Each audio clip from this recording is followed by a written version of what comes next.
ഭൗതിക ജീവിതത്തിലേക്ക് കാലെടുത്തു വച്ച മനുഷ്യന് തന്റെ പിതാവ്, മാതാവ്, കുടുംബക്കാര് ആദ്യം നൽകേണ്ടത് ഭക്ഷണമാണ്.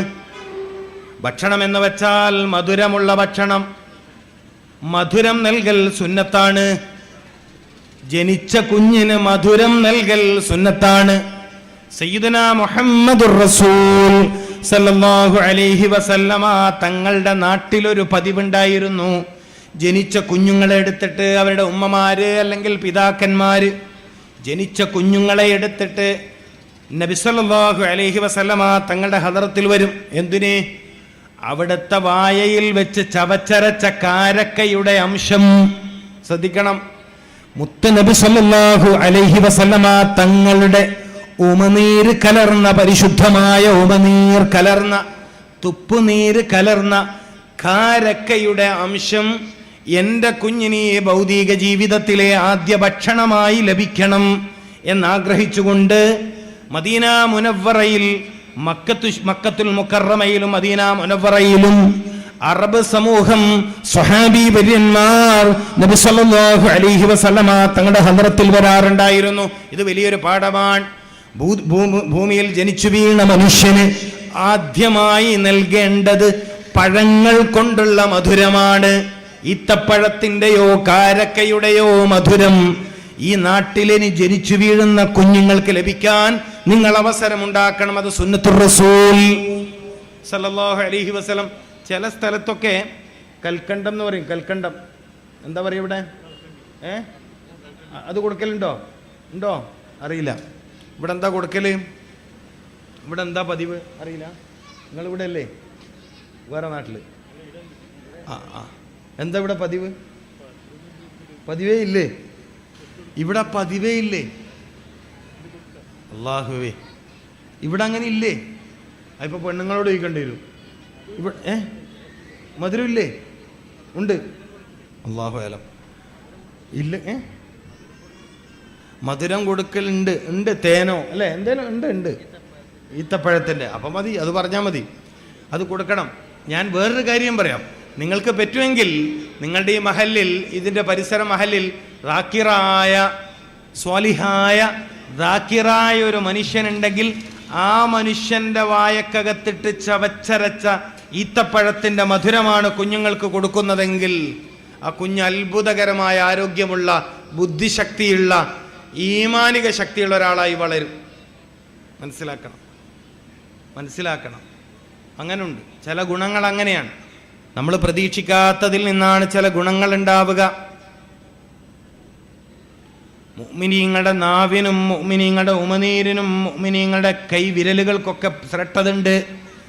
അതിനൊക്കെ ഗുണങ്ങളുണ്ട്. ഒരു തളികയിൽ നിന്ന് ഒന്നിച്ച് ഭക്ഷണം കഴിക്കാൻ പറഞ്ഞതിൻ്റെ പിന്നിലെ ഹിക്മത്ത് എന്താണ് നിങ്ങൾ മനസ്സിലാക്കിയിട്ടുണ്ടോ? ഒരു തളികയിൽ ഒന്നിച്ചിരുന്ന് ഭക്ഷണം കഴിക്കാൻ പറഞ്ഞതിന് ഒരുപാട് ഗുണങ്ങളില്ലേ? ഒരു തളികയിൽ ഒന്നിച്ചിരുന്ന് ഭക്ഷണം കഴിക്കാൻ പറഞ്ഞതിന് ഒരുപാട് ഗുണങ്ങളുണ്ട്. അപ്പോൾ നമ്മളെ വിഷയം എവിടെയാണ്? രാവിലത്തെ ഭക്ഷണം. നാളെ മുതൽ ഇൻഷാ അല്ലാഹ് അല്ലാഹു തൗഫീക്ക് നൽകട്ടെ. അല്ലാഹു നിങ്ങൾക്കതിന് ഭാഗ്യം നൽകട്ടെ. എന്തിന്? സ്വർഗത്തിലെ പഴം കഴിക്കാനല്ല, സ്വർഗത്തിലെ പഴങ്ങൾ കഴിക്കാനല്ല. എല്ലാ ദിവസത്തിൻ്റെയും ആദ്യത്തിൽ, എല്ലാ ദിവസത്തിൻ്റെയും തുടക്കത്തിൽ നിങ്ങൾക്ക് പഴം ഭക്ഷണമാക്കാൻ കഴിഞ്ഞാൽ, അപ്പോൾ ഒരു മനുഷ്യൻ എപ്പോഴാണ് ഭക്ഷണം കഴിച്ച് തുടങ്ങേണ്ടത്? ചോദ്യം 1. ഉത്തരം. അപ്പോൾ ഖുർആൻ പറഞ്ഞ മറുപടി എന്ത്? ഖുർആൻ എന്താ പറഞ്ഞത്? നിങ്ങൾ രോഗികളാവാതിരിക്കാൻ ഭക്ഷണം കഴിക്കണം. അപ്പം നമ്മൾ പറഞ്ഞു ഞങ്ങൾ ഭക്ഷണം കഴിക്കാറുണ്ട്. അപ്പൊ ഖുർആന്റെ ഭാഗത്ത് നിന്ന് മറുപടി, നിങ്ങൾക്ക് ഭക്ഷണം കഴിക്കാൻ അറിയില്ല. അപ്പൊ നമ്മൾ ചോദ്യം, അതെങ്ങനെയാ കഴിക്കേണ്ടത്? അതിൻ്റെ മറുപടിയാണ് പറയുന്നത്. ഭക്ഷണം എന്ന വിഷയം വരുമ്പോൾ അവിടെ 4 കാര്യങ്ങളുണ്ട്. എപ്പോഴാണ് ഭക്ഷണം കഴിക്കേണ്ടത്? ഒരു മനുഷ്യൻ ഒരു ദിവസത്തിലെ ആദ്യത്തെ ഭക്ഷണം കഴിക്കേണ്ടത് പ്രഭാതത്തിലാണ്. അത് പഠിപ്പിക്കുന്ന മാസമാണ് ഷഹ്റു റമദാൻ. റമദാൻ പഠിപ്പിക്കുന്ന ഒരു പ്രധാനപ്പെട്ട പാഠമേതാണ്? അത്താഴം കഴിക്കുക എന്ന് പറയും. അത്താഴം ഇവിടെ എന്താ പറയാ? അത്താഴം കഴിക്കുക എന്ന് പറയും. നിങ്ങൾ അത്താഴത്തെ ഉപേക്ഷിക്കരുത്. അത് ബർക്കത്തുള്ള ഭക്ഷണമാണെന്ന് മുഹമ്മദുർ റസൂൽ. ഇവിടെ ശ്രദ്ധിക്കണം, നിങ്ങൾ അത്താഴം ഉപേക്ഷിക്കരുത്. തറാവീഹ് കഴിഞ്ഞു പോയി വിഭവസമൃദ്ധമായ ഭക്ഷണം കഴിച്ചു എന്നതിൻ്റെ പേരിൽ തറാവീഹ് കഴിഞ്ഞു പോയാൽ ചില നാടുകളിൽ ഭക്ഷണം ഉണ്ടാവും. ക്ഷീണം മാറ്റാൻ ആ സമയത്ത് കഞ്ഞി നല്ലതാണ്.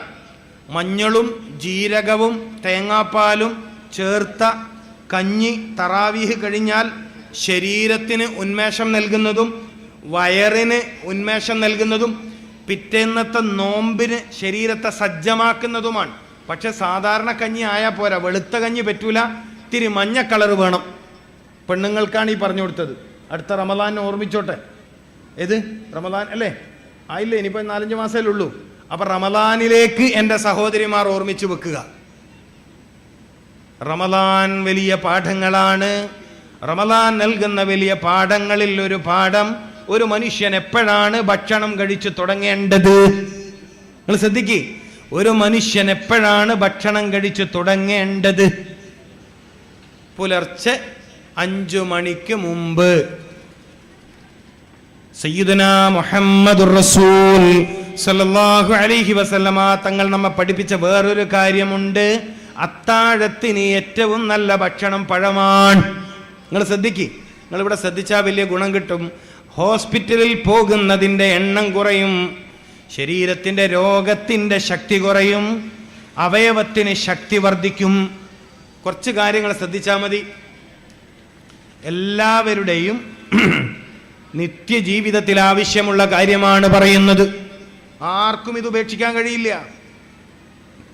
ആർക്കും ഉപേക്ഷിക്കാൻ പറ്റാത്ത പരിശുദ്ധ ഇസ്ലാമിന്റെ പരിശുദ്ധ റസൂൽ സല്ലല്ലാഹു അലൈഹി വസല്ലമ തങ്ങളുടെ അധ്യാപനങ്ങളാണ് പറയുന്നത്. അപ്പോ എപ്പോഴാണ് ഭക്ഷണം കഴിക്കേണ്ടത്? ഭക്ഷണം ശരീരത്തിൽ ഏറ്റവും ഗുണം ചെയ്യുന്ന സമയം. നിങ്ങളിൽ എത്രയോ ആളുകൾ ഹൃദയത്തിന് രോഗമുള്ളവരാണ്.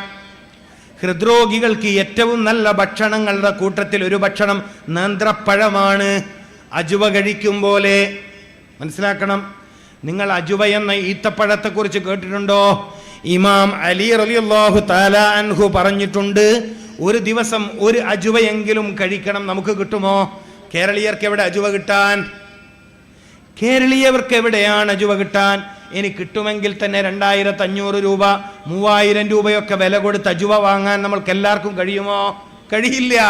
അതുകൊണ്ട് വെളിയങ്കോട് ഉമർ ഖാദി റളിയല്ലാഹു തആല അൻഹു, കേരളീയ പണ്ഡിതന്മാരിലെ രാജാക്കന്മാരിൽ ഒരാൾ, കേരളീയ പണ്ഡിതന്മാരിലെ രാജാക്കന്മാരിലെ ഒരാൾ, വെളിയങ്കോട് ഉമർ ഖാദി റളിയല്ലാഹു തആല അൻഹു, സ്വാതന്ത്ര്യ സമര ചരിത്രത്തിലെ നായകന്മാരിൽ ഒരാൾ. മനസ്സിലാക്കണം, വെളിയങ്കോട് ഉമർ ഖാദി റളിയല്ലാഹു തആല അൻഹു നമുക്ക് പറഞ്ഞു തന്നു, രാവിലകളിൽ പഴുത്ത് പാകമായ നേന്ത്രപ്പഴം, ഏത്തപ്പഴം നിങ്ങൾ കഴിക്കുക. നേന്ത്രപ്പഴം തന്നെ ഇവിടെ പറയാം, ഇല്ലേ? അതെ, പഴുത്ത് പാകമായ നേന്ത്രപ്പഴം ഒരു ദിവസം 1-2 കഴിച്ചാൽ നിങ്ങളിലെ ഹൃദയത്തിന് രോഗമുള്ള ആളുകൾ ഒരു 10 അടി നടക്കുമ്പോഴേക്കും കിതപ്പ് വന്നിട്ട് ക്ഷീണിച്ച് വിയർത്ത് പോകുന്ന ആളുകൾ, അല്ലേ? നിങ്ങളിലെ മുട്ടിന് തേയ്മാനം, അസ്ഥി തേയ്മാനം, കാൽമുട്ട് സുജൂദിൽ മടക്കാൻ പറ്റണില്ല, സുജൂദിൽ നെറ്റിത്തടം അള്ളാഹ്ക്ക് വേണ്ടി സമർപ്പിക്കാൻ കഴിയുന്നില്ല, അല്ലേ? ഒന്ന് ശരിയായ രൂപത്തിൽ ബാത്റൂമിൽ ഇരിക്കാൻ കഴിയുന്നില്ല, പലർക്കും മുട്ട് മടങ്ങില്ല.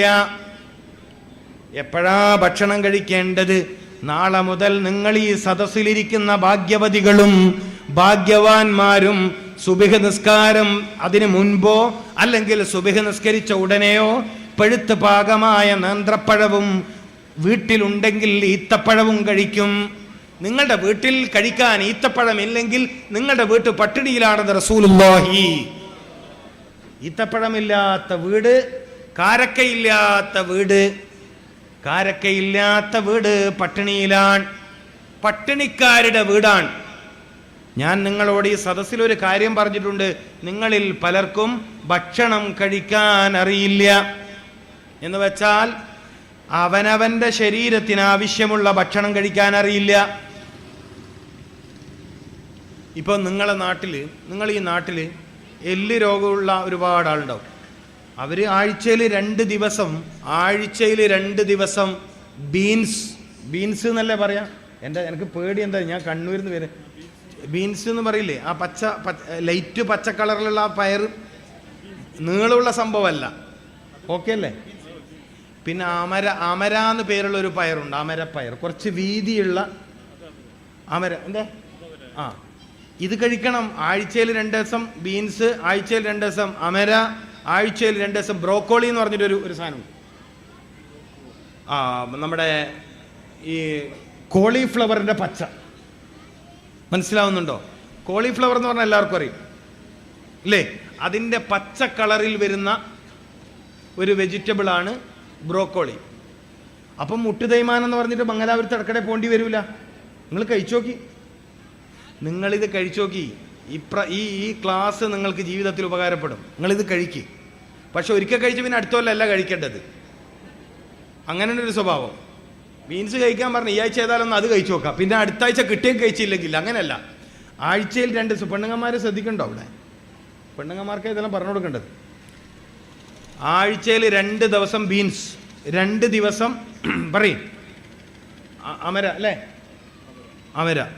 ആഴ്ചയിൽ 2 ദിവസം കിട്ടുമെങ്കിൽ ബ്രോക്കോളി, അത് കിട്ടില്ലെങ്കിൽ മുതിര എന്ന് പറഞ്ഞിട്ടൊരു സാധനമുണ്ട്, മുതിര. അല്ല, കണ്ടിട്ടും അതിൻ്റെ പേര് കേട്ടിട്ടും കാലത്രയായി. എൻ്റെ പ്രിയപ്പെട്ടവരെ, ശരീരത്തിന് ആവശ്യമുള്ളത് കണ്ടെത്തിയിട്ട് ഭക്ഷണമായി കഴിക്കണം. കുലൂ, നിന്റെ ശരീരത്തിന് ആവശ്യമുള്ള വസ്തുക്കളെ കണ്ടെത്തിയിട്ട് നീ ഭക്ഷണം കഴിച്ചാൽ നിനക്ക് രോഗം വരില്ല എന്നാണ് അതിൻ്റെ അർത്ഥം. അങ്ങനെ അതിൻ്റെ അർത്ഥം. ഭക്ഷണം കഴിക്കൂ എന്ന് പറഞ്ഞാൽ അതിൻ്റെ അർത്ഥം എന്താണ്? നിന്റെ ശരീരത്തിന് ആവശ്യമുള്ള വസ്തുക്കളെ നീ കണ്ടെത്തണം, എന്നിട്ടത് കഴിക്കേണ്ടുന്ന രൂപത്തിൽ കഴിക്കണം. അപ്പൊ ഭക്ഷണം കഴിക്കുന്നുണ്ടോ? കഴിക്കുന്നുണ്ട്. ഗുണമുണ്ടോ? ഗുണമില്ല. ഗുണമുണ്ടോ എന്ന് ചോദിച്ചാൽ ഗുണമില്ല. ഭക്ഷണം കഴിക്കുന്നുണ്ടോ എന്ന് ചോദിച്ചാൽ ഉണ്ട്. ഇതാണ് നമ്മുടെ ഒരു അവസ്ഥ. അപ്പൊ ഞാൻ പറഞ്ഞു വന്നത് പഴത്തെക്കുറിച്ചാണ്. എൻ്റെ പ്രിയപ്പെട്ട മുഅ്മിനീങ്ങളെ, നമ്മുടെ പ്രിയപ്പെട്ട പിതാവ് അബുൽ ബശർ ആദം അലൈഹിസ്സലാം ഈ ഭൂമിയിലേക്ക് താമസിക്കാൻ വേണ്ടി വരുമ്പോ സ്വർഗലോകത്ത് നിന്ന് പഴങ്ങളുമായിട്ടാണ് വന്നത്. അറിയാമോ നിങ്ങൾക്ക്? ഈ ഭൂമിയിലേക്ക് മനുഷ്യൻ താമസിക്കാൻ വേണ്ടി വരുമ്പോൾ അവിടുന്ന് കൊണ്ടുവന്ന ഭക്ഷണം മാംസമായിരുന്നില്ല, മത്സ്യമായിരുന്നില്ല. അബുൽ ബശർ ആദം അലൈഹിസ്സലാം 16-ൽ പരം വ്യത്യസ്തങ്ങളായ പഴങ്ങളുമായിട്ടാണ് ഭൂമിയിലോട്ട് വന്നത് എന്ന് തഫ്സീർ. 16-ൽ പരം വ്യത്യസ്തങ്ങളായ പഴങ്ങൾ. അതിലേറ്റവും മനുഷ്യന് ഗുണം നൽകുന്ന ഒരു പഴമുണ്ടായിരുന്നു, അത്തിപ്പഴം. ഇന്ന് നമ്മളിൽ മിക്ക ആളുകളും എല്ലാ ദിവസവും 2 വീതം കഴിക്കേണ്ടുന്ന പഴമാണിത്. എങ്ങനെ? എല്ലാ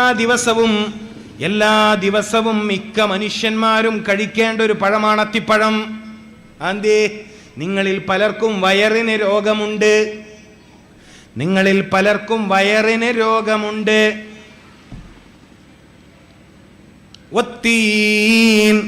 ഞാൻ ഇന്ന് പ്രസംഗം തുടങ്ങുമ്പോൾ പരിശുദ്ധ ഖുർആനിലെ സൂറത്തു തീൻ, അത്തിയെ തന്നെയാണ് സത്യം. അത്തിമരത്തെ അല്ലെങ്കിൽ അത്തിപ്പഴത്തെ, അത്തിയെ തന്നെയാണ് സത്യം. ലഖദ് ഖലഖനൽ ഇൻസാന ഫീ അഹ്സനി തഖ്വീം.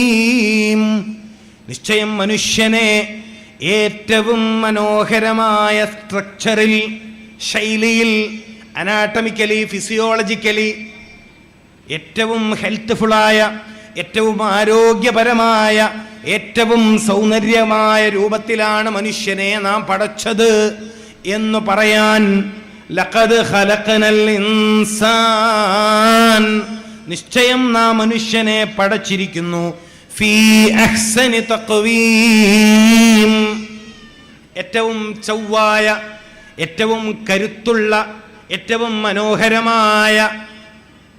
ഇതൊരുപാട് വിശദീകരണം ആവശ്യമുള്ള ആയത്താണ്. ഏറ്റവും മനോഹരമായ രൂപത്തിലാണ് മനുഷ്യനെ നാം പടച്ചത് എന്ന് പറയാൻ, ഇങ്ങനെ ഒരു കാര്യം പറയാൻ അള്ളാഹു ആദ്യം സത്യം ചെയ്തത് ഏത് പഴത്തെ കൊണ്ടാണ്? വത്തീൻ. നിങ്ങളിൽ ചിന്തിക്കാൻ കഴിവുള്ളവർ ചിന്തിക്കുമെന്നാണ് ഞാൻ വിശ്വസിക്കുന്നത്. വത്തീൻ, ഈ പഴവുമായിട്ടാണ് ആദം അലൈഹിസ്സലാം ഭൂമിയിലേക്ക് വന്നത്. എന്തെല്ലാം ഗുണങ്ങളാണ്! മൂത്രാശയ രോഗങ്ങളെ ഇല്ലായ്മ ചെയ്യാൻ കഴിവുള്ള പഴമാണിത്. ഉദര സംബന്ധമായ അൾസർ പോലോത്ത ആസിഡിറ്റിയുടെ കംപ്ലൈൻറ്റുകൾക്ക്, വയറ് പുകച്ചില്, നെഞ്ചരിച്ചില്, അതുപോലെ തന്നെ പൈൽസിൻ്റെ കംപ്ലൈൻറ്റുകൾ, അർഷസിൻ്റെ കംപ്ലൈൻറ്റുകൾ ഒക്കെ ഇല്ലായ്മ ചെയ്യാൻ കഴിയുന്ന അമൂല്യ ഗുണമുള്ള പഴമാണ് അത്തി. എന്നതിനേക്കാൾ അത്തിപ്പഴത്തിൻ്റെ വലിയ ഗുണം എന്താണ്? മനുഷ്യ ശരീരത്തിൻ്റെ പ്രതിരോധ ശക്തിയെ അത് വർദ്ധിപ്പിക്കും. നമ്മൾ ചോദിച്ചല്ലോ, രോഗം വന്ന് ചികിത്സിക്കുന്നതാണോ നല്ലത്, രോഗം വരാതെ സൂക്ഷിക്കലാണോ നല്ലത്? ഒരു മനുഷ്യന് ഈ ദുനിയാവിൽ ഏറ്റവും ആവശ്യം പ്രതിരോധമാണ്, പ്രതിരോധശേഷിയാണ് ആവശ്യം. മനുഷ്യ ശരീരത്തിൻ്റെ പ്രതിരോധശേഷി ശക്തിപ്പെടുത്താൻ ഒരു പക്ഷേ ശ്രദ്ധിക്കണം, മനുഷ്യൻ്റെ ശരീരത്തിൻ്റെ പ്രതിരോധശേഷി ശക്തിപ്പെടുത്താൻ മുലപ്പാൽ കഴിഞ്ഞാൽ ഒരു പക്ഷേ അത്തിപ്പഴത്തോളം നിങ്ങളെ സഹായിക്കുന്ന വേറെ വസ്തു ഇല്ല. നിങ്ങൾ ചിന്തിക്കുക, നിങ്ങൾ മനസ്സിലാക്കേണ്ട കാര്യമാണ്.